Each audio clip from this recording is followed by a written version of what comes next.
मोअज़्ज़ज़ दोस्तों, मैं हूँ इमरानुल हक जी ऑफिशियल और आप तमाम देखने और सुनने वालों को अस्सलाम वालेकुम। आजकल सोशल मीडिया पर मौलाना तारिक जमील साहब की वीडियो चल रही है। बफा मानसरा इज्तिमा में मौलाना तारिक जमील साहब को बयान क्यों नहीं दिया?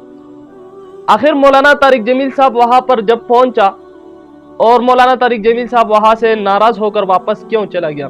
मौलाना तारिक जमील साहब को बयान ना देने की सबसे बड़ी वजह और सबसे बड़ी राज खोल गई। आखिर मौलाना तारिक जमील साहब को वहां पर बयान के लिए मौका क्यों नहीं दिया? इसमें ज्यादातर गलतियां मौलाना तारिक जमील साहब की है या बुजुर्गों की है? जब रेवन में अमाल तकसीम हो रहे थे, वहां पर जब मशवरा हो रहा था, तो उसमें मौलाना तारिक जमील साहब मौजूद थे या नहीं? इसमें ज्यादातर मौलाना तारिक जमील साहब की अपनी ज़ाती गलतियां है या बुजुर्गों की गलती है? मैं तो समझता हूं कि इसमें ज्यादातर मौलाना तारिक जमील साहब की अपनी गलती है। उसकी वजह से मौलाना तारिक जमील साहब को बफा मानसरा इज्तिमा में बयान करने के लिए मौका नहीं मिला। जब रेवन में मशवरा था तो वहां पर मौलाना तारिक जमील साहब मौजूद। सारे तफसील और सारे डिटेल साइड में आपको नजर आ रहा है। इस वीडियो में सारे तफसील और सारे डिटेल मौजूद है। तो चलते हैं डिटेल की तरफ और आपको दिखाते हैं कि इसमें सबसे बड़ी गलतियां किसकी है, या मौलाना तारिक जमील साहब की है और या बुजुर्गों की है या रेवन वालों की है। तो चलते हैं वीडियो की तरफ। वीडियो शुरू करने से पहले छोटी सी रिक्वेस्ट है, अगर वीडियो पसंद आए तो लाइक करें और चैनल पर नए हैं तो चैनल को जरूर सब्सक्राइब करें और कमेंट सेक्शन में अपने राय का इजहार जरूर कीजिए। तो चलते हैं वीडियो की तरफ। रहमतुल्लाहि व बरकातुहू। इज्तिमा मानसरा का जब शुरू हुआ तो मौलाना तारिक जमील साहब की भी खबर आई थी कि वो भी पहुंच गए हैं ना। तो वो पहुंचे तो थे, लेकिन अपनी तरतीब से, अपने तरीके पे, ना रायवन के मशवरे से ना रायवन वालों की तरफ से। तो उन्होंने हज़ारा यूनिवर्सिटी में बयान भी किया था और उधर मौलाना गौस सदारवी की खबर पे भी गए थे। तो फिर जब मशवरे का दिन आया तो मशवरे में जब अमाल तय हो रहे थे, मौलाना खुर्शीद साहब, इबादुल्लाह साहब, बाबर जावेद साहब, हशमत साहब, सईद साहब, साथ इनके हो सकता है 2-3 और हो, रायवन से वो आए थे मशवरे से। तो अमाल में सारे अमाल तय हो गए। मौलाना तारिक जमील साहब भी आके बैठे हुए थे। तो उन्होंने अपनी तरतीब से मशवरे में सारे अमाल तय कर दिए।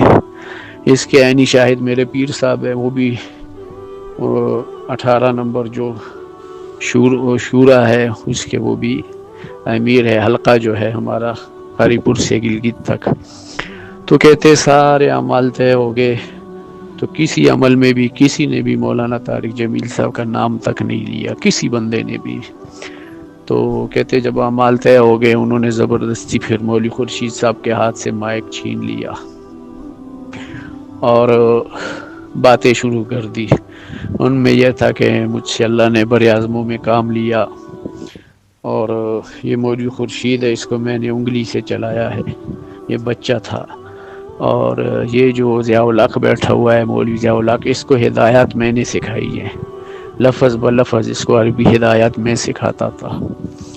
तो ये मुझसे काम हुआ, ये मैंने किया। और अब मुझे लोग चाहते हैं, मेरा बाहर सोशल मीडिया पे चल रहा है कि मौलाना का बयान होगा ज़ोहर के बाद। तो कहते अब मेरा बयान होगा, कल ज़ोहर के बाद मेरा बयान होगा, हर हाल में होगा।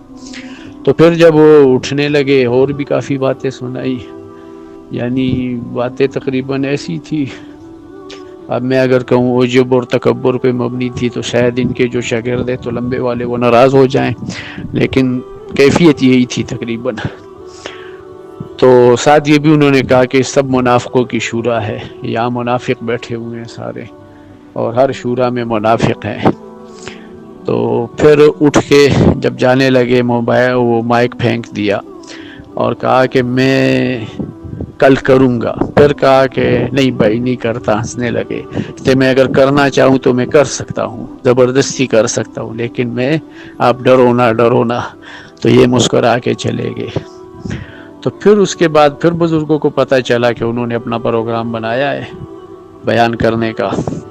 तो फिर मशवरे से मौलाना आसिफ साहब ने हमें बताया, मुझे और पीर साहब हम इकट्ठे बैठे थे। तो उनसे मेरे पीर साहब ने पूछा, मौलाना फजल हादी नाम है उनके, अलई के शाह साहब के नाम से मशहूर है, कि क्या कैफियत थी। कहते मैं और 3 उलमा और एक तबलीगी बुज़ुर्ग, हम मशवरे से इनके पास चले गए फजर के बाद। तो कहते ये एक मालदार बंदा है, कोई सियासी नवाज़ खान है, उसकी कोठी में थे। تو خادم نے جب خادم مجھے کہتے پہچانتا تھا، اس کا بیٹا بھی میرے بیٹے کے ساتھ پڑھتا رہا ہے، کیا بات ہے؟ کہتے ہم نے مولانا سے ملنا ہے۔ تو اس نے کہا پہلے وجہ بتاؤ۔ کہتے وجہ یہ ہے کہ ہمیں شورا والوں نے بھیجا ہے کہ مولانا سے کہ آپ بیان نہ کریں، جو مشورے میں طے ہوا ہے وہی ہوگا، اور اگر آپ نے بیان کرنا ہے تو رائے منڈ والوں سے رابطہ کریں، وہاں سے اپنا بیان طے کریں۔ تو کہتے مولانا نے اندر سے پیغام بھیجا، نہیں میں کروں گا ہر حال میں۔ پھر سیاسی بندے بزرگوں نے بھیج دیے، یہ صالح محمد خان اور 3-4 سیاسی بندے جو بڑے بڑے اس مانسہرے کے ہیں نا، ایم این ایم پی اے، تو انہوں نے بھی پھر مولانا سے کہا کہ آپ بیان نہ کریں۔ تو ان کی باتوں سے کچھ نرم تو ہو گئے، لیکن پھر ان کے حسنین والے طلباء آ گئے یہ ممبر کے سامنے بیٹھ کے، اور کچھ اور پی ٹی آئی والے، اور جو لچے لفنجے اور کیا کیا میں ان کو القاب دوں۔